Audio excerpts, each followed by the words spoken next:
Hi everyone, I am attorney Giselle Ayala from You Who Post, a space where we learn about different legal aspects that are important for your venture, your project as a creator, your small business, among others.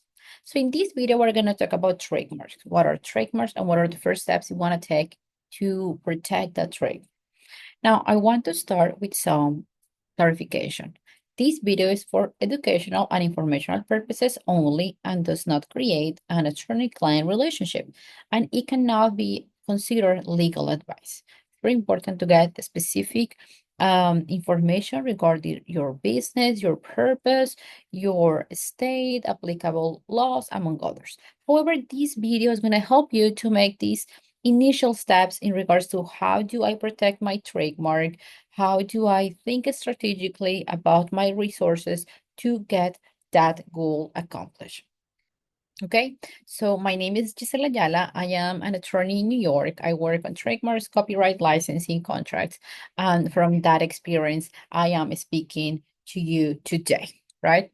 So let's start with what is a trademark. A trademark, it's a symbol to differentiate products or services in the marketplace. And why is that so important? Because trademarks can be many different things, but we want to understand that it is a symbol. And as a symbol, one, it will get a message to a target audience, whether it's a consumer, an investor, a stakeholder, a partner, among others. So trademarks are symbol. They have meaning and they have power to make decisions, to influence conduct. And that's why trademarks are so important and we want to protect them. On the other hand, it's important also to understand that in the United States, trademarks as a symbol have two sides when it comes to protection of trademarks and protection of those who are in contact with trademarks.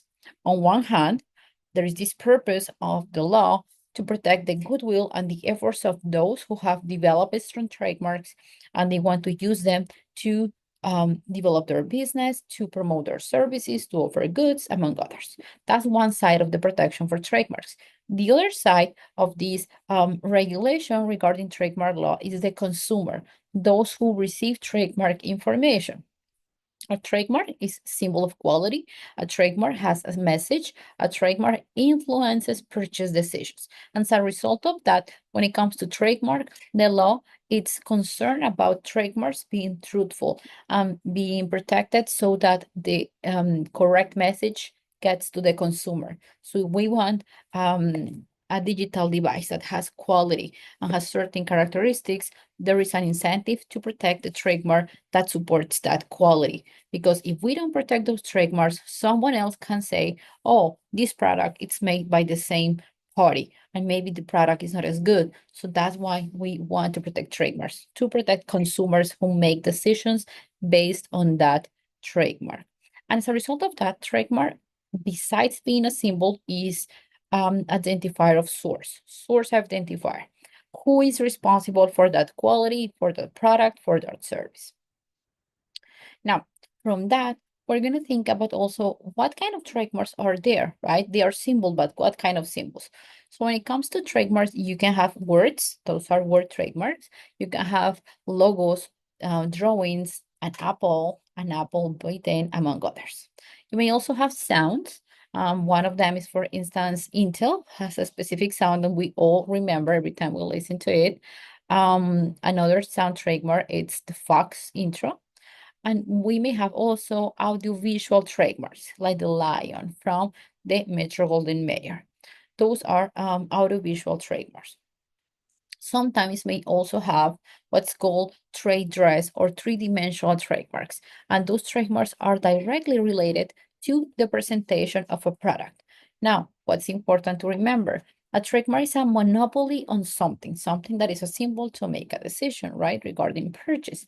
As a result of that, when it comes to three-dimensional trademarks, they cannot be necessary for the product and they cannot be functional. So you want to register a trademark for my product that is coffee, for instance, probably the form of a cup where I served coffee is going to be a non-protectable three-dimensional trademark because that form is necessary for the product to be enjoyed, to be used. And as a result of that, that trademark is not really protectable. It's not an effective trademark. So when it comes to trade dress, to the presentation of a product, what I need to think about is that that is a symbol, a presentation of a product that is not necessary, that it's unique, that it's not required for that product to function for its purpose. And in the world of trademarks, we also have mixed trademarks. There are trademarks that combine words with images, among others. Now, if we want to know how good a trademark is, or how strong, we also have different kinds of trademarks. So we classify the trademarks regarding on how they look, right, or how they are presented to the consumer. But when it comes to how strong they are, we have generic words. Those are not really protectable, like coffee or milk. Those are trademarks that cannot be protected. Then we have descriptive words. Those words cannot be protected either, because as part of the communication with consumers, we need those words to speak about a product. So if with a monopoly, we give a monopoly to someone to use a word that is necessary for the description of a product, that will be a problem in the market. So words that describe the product, describe the purpose, describe the audience to whom we are selling that product, those cannot be protected as a trademark. Now, there are certain words that kind of refer to the product. They don't say exactly what it is. They require some imagination, but they are what is called suggestive trademarks. Those trademarks can be protected. It's important here to consider that depending on the secondary meaning, that meaning in the marketplace that those words acquire will be fundamental when it comes to determine if those words are protected. So words that kind of suggest but require some imagination about the product, its purpose, or the audience, those words can be protected as a trademark. And again, we need to consider here the secondary meaning of that word in the marketplace. How do we show that? With marketing, with different ads, with content online, social media, among others. Now, the strongest trademarks that we can find are fanciful trademarks and arbitrary trademarks. Arbitrary trademarks refer to words that come from one industry and they are used in another industry. The example is apple, right? If I want to use apple as a trademark for fruits or vegetable or any natural product, probably I will not be very successful. But the use of apple as a trademark for digital goods, technology, and development, that has proven to be very successful. And that is an arbitrary trademark, a trademark that comes from an industry and is used in another industry.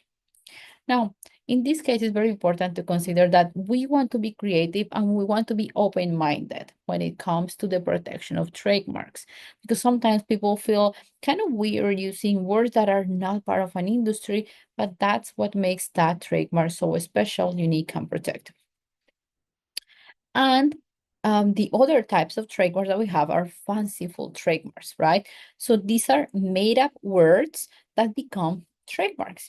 For instance, Kodak, that was an invented word, and that is also one of the most famous trademarks in the photography industry. Nikon, that is also a fanciful trademark that it was a made up word for English purposes. So when it comes to how strong the trademarks, we prefer arbitrary and fanciful trademarks. Now that we understand the different symbols that we can use as a trademark, where do we start? So we start by understanding this, what kind of trademarks are there and what's the purpose of a trademark. And then we go to a next step and it's selecting the right trademark before we go to registration. So we need to select a trademark that is unique, that will not invite to confusion, that will really, really allow me to differentiate and distinguish products or services in the marketplace. That's why we want to avoid trademarks that are descriptive, milk, coffee, something like that. Now, sometimes we think that certain letters are very original, that no one is using it. How do we decide whether a trademark is good or not? I'm going to show you how to make some search regarding trademarks and whether they are protectable or not. And we are going to go to the USPTO website because the USPTO, the United States Patents and Trademark Office, is the authority in charge of protecting and registering trademarks in the United States. And we want to go there to search our trademark. Now, it's important to understand that we may file for a trademark registration locally, but the best protection it will be that we will find it's with a national registration. A registration before the USPTO will protect our trademark in all the US territory. And considering that nowadays we communicate via digital media, that protection is incredibly important because we might be offering our services from New York, but someone in California or someone in Michigan or in any other state may find the product, they may want to get it, and we want to be able to protect the goodwill and the recognition of that trademark in different places in all the US territory. So hi, this is Giselle Ayala from YoohooPost.com. If you like this video, don't forget to follow, to give us your support, and to click the notifications button so you can get new videos information. Additionally, don't forget to go to YoohooPost.com if you want to learn more about entrepreneurship, art, and other interesting topics. I'm going to go to the USPTO website to show you how we can protect, how we can start the search and eventually protect the trademark that um, we want to choose our symbol, right? So what we're going to do is that we're going to go Google. I'm going to share my screen right now. I'm going to show you. We're going to go to Google here, and we're going to do a search. That's our first step, doing a word search. So we're going to type, in this case, USPTO trademark search. And it's usually the first link, not necessarily, but keep in mind that you should see this name here, United States Patent and Trademark Office, USPTO, and here you can do a search, right? So here we're gonna find different options for different types of IP, specifically patents or trademark. We're gonna click on Trademark Search System, and from there, this is what we're gonna find, a general search option, and you can search a trademark with just some words, or we can select specifically we're looking for a word mark. Maybe we know exactly what kind of goods, right? So maybe we want to focus on the goods. And let's say I want to search what trademarks are there for shoes or anything. We may know an owner of a trademark, but maybe that person hasn't done business in a while. Maybe they abandoned the trademark. We may want to recover that trademark and make it ours. So we may do a search about owner. If you know exactly a trademark, because for some reason you want to study the trademark and use it as a reference, you can select serial number and then you can use that serial number to do some search, or the registration number of the trademark can be an option. However, usually we're just going to do a general search. And let's say we want to register something like tooth, right? Now we have many tooths here. We're going to click on expert because that's going to give us additional options to narrow our search. Now, when you find results that have like less than 500 results, those are great because that means that that combination of word or for letters or words are not really used that much in commerce. And that's very good because that will give us additional incentive to probably pursue that trademark. If it's already used, let's say, I'm going to change for 1 second, Nike, because for some reason we came up with Nike. Well, there are 4,743 results. That's a trademark we can protect. It's already protected. It's already owned by someone else. Who? Nike Incorporated. So let's go back to our example. Tooth, right? And instead of that, we have 197 results. So not very used. That's something that will be beneficial for us. Now, we click on expert so we can specifically narrow something else, the class of services. The class of services or goods, which corresponds to an international classification of goods in the NISA convention, an international convention, that class of goods will give us the specific group that actually that contains the products or services we want to protect. And why do we want that? Because we want to select trademarks or look for trademarks that are in that group that we want to study. It's the same group that is going to contain our own goods or services, and is the group that will serve as a reference to know if that trademark will confuse potential consumers.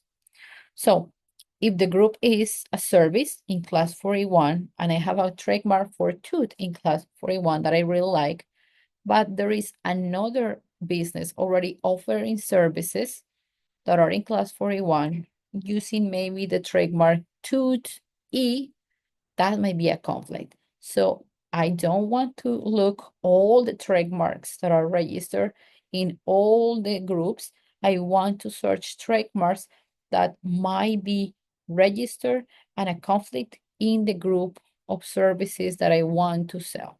That is actually the core of my business. So let's see. Let's say we want to use tooth for clothing and apparel. So we're going to select class 25. That is actually the class for clothing. We're going to click on 25 and we're going to find a certain number of results. Now, in this search, we want to be smart about what we look. So we are not really concerned about trademarks that are dead, that have been canceled or abandoned, because those trademarks are not going to be a conflict. So we want to take these trademarks out, and we only want to consider those that are alive. So I don't know anyone who wants tooth for clothing, but if you like it, you might be able to protect it, because so far there are only three trademarks that are actually protected that include somehow the wording tooth, right? Now, that's how we do the first layer of search for a trademark, right? Now, what happens next? Once we do this first search, which is the first layer that we want to cover, we know that we probably have a potential to register a trademark, because maybe we didn't find the exact wording for the class of goods that we want to mark, to protect, to sell in business. What do we do next? I will suggest going to Google, and let's say we are going to protect the trademark tooth for clothing. I will do a simple search like tooth clothing, because what I want to know here, if in the market, is there anyone there using tooth as a trademark? And why is this? In the United States and in a few common law countries, trademark rights can be acquired by registration or by use in commerce. If someone has been using for many years their trademark in commerce as a source identifier, but they haven't registered, they have some rights. Those rights are limited to the territory where the services or goods are offered. So this is a local store, right?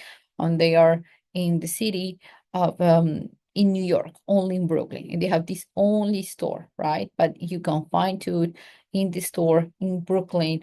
They have advertising, and people know that they can go to that store to buy tooth clothing. Well, they have common law rights, but those rights are limited to Brooklyn, not all the United States. But that's something you want to consider, because let's say they find out that someone is trying to register the trademark. They may oppose the trademark, and maybe you end up with a trademark that you can use anywhere except from Brooklyn in New York. Of course, this is all hypothetical. So we're gonna go to Google to do some search to see what's going on in the market. And being Google one of the biggest databases, that's a good reference. So we find different here options on link, and we want to look to these different options and see what's going on in those websites, in those social media. Sometimes tooth is just a coincidence, or sometimes that might be actually the wording of a trademark that is being used in commerce, even though it's not registered. So keep that in mind, those common law rights.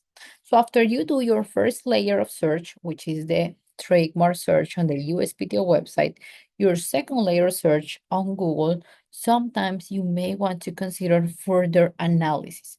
However, for a word like tooth, probably you don't need to go further, but it's, let's say you have a slogan, and this slogan was something that you found in a book.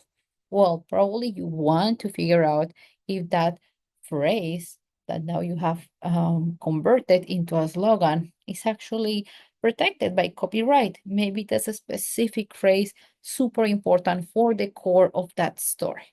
There was a time when someone tried to register a phrase from a Harry Potter book, and there was an objection by Warner Brothers, and that trademark could not be appropriated by the applicant because the USPTO concluded that the public may be confused and may consider that that slogan was actually supported or endorsed by Harry Potter writer or Warner Bros. So sometimes you want to do further search. But if it's a small trademark, the best trademarks, in my opinion, not a slogan, probably with those two searches, you will be good to move forward. However, that it's not legal advice, it's a case-by-case analysis, but this is something that you may want to consider. So we have talked about what is a trademark. We have talked about the search that we should conduct before filing for a trademark registration. Now, what do we do next? Registration, not so fast. I would recommend start using the trademark. And why is that? Because as part of the process of protection and registration of a trademark in the United States, you must prove use. There are certain cases that justify filing for what is called an intent of use trademark application. And that's the typical case of pharmaceuticals. It takes several years to develop a drug or some medicine. As a result of that, pharmaceuticals file for trademarks way far in time. And you have from day one, when you are advised by USPTO that you have to show use in commerce, you have up to 3 years to show that use. And those are extensions that you can get in increments of 6 months. But that's more deep than what we need right now. What is important to understand is that it's better to use in commerce your trademark because you are going to have evidence of using commerce and you are going to save money when it comes to the application. Now, you can start using your trademark on day one and then in a month filing for registration. You don't have to wait a lot. However, it's important to consider certain things. So first, how do I start using my trademark in commerce? I would suggest creating an email. So you have an email specific for your business purpose, then creating your social media. Look if that name of the brand, it's available on Facebook fan pages. It's available on Instagram, Pinterest, Etsy, different social media or platforms for e-commerce where you can start promoting your services or your product and open those accounts. Now, this is done after you have done your search and selected that brand or that name that is the best one, right? That can be protected, that is not being used by another. And you start telling the public about your service, about your product. It's a really good practice to have that trademark as a word, but also some additional design or logo, because that will make more unique that trademark. That will help that trademark stand out from the crowd. And once you have done that initial using commerce, then you are in a better position to make a choice. Now, filing for registration and really clearing that name for a brand has cost, and it can vary between $350 to $1,000.